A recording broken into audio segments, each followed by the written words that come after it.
McMurdo Station, Antarctica. Located on the southern peninsula of Ross Island, this is the largest research station on the continent.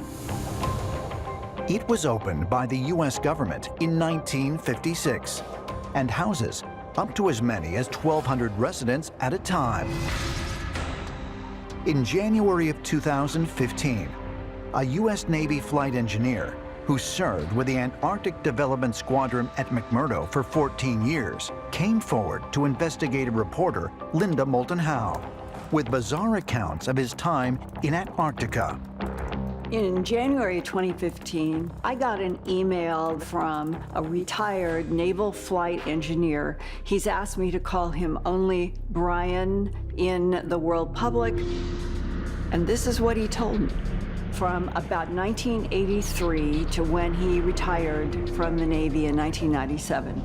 He was in all kinds of what they call Antarctic Squadron expedition missions that included rescuing people in and out of various places. In all these trips, nothing of a high strangeness had occurred, and then all of a sudden it was one thing after another. During a squadron mission in the Transantarctic Mountains, the whole crew saw a whole bunch of silver darting objects, and they are round. And he says they're doing the strangest thing.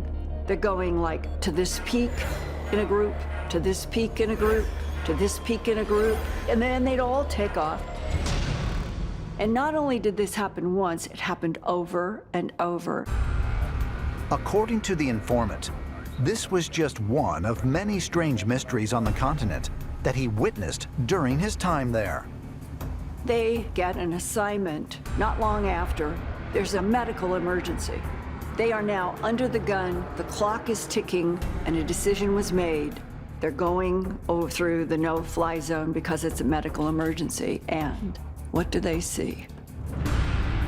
In the ice, like a huge entrance to a cave, but slanted going down. And he said, I think it was at least, Linda, 200 feet in diameter, a big hole in the ice. And he said, our instruments are not operating. We were losing electricity. We had magnetic anomalies. And we concluded there's something about this hole that is now causing these problems.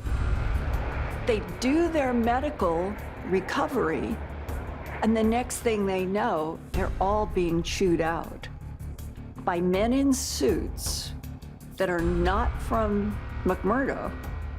They appear to be from Washington, D.C., and as he said, they told us that we are never, ever to fly over that hole, and we are never to discuss it again.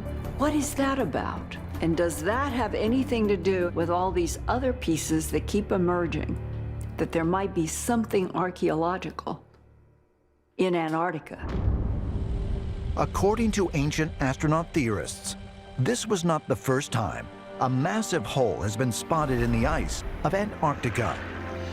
Famous polar explorer Admiral Richard Byrd allegedly reported seeing a massive entrance to an underground world during his 1947 expedition to the South Pole.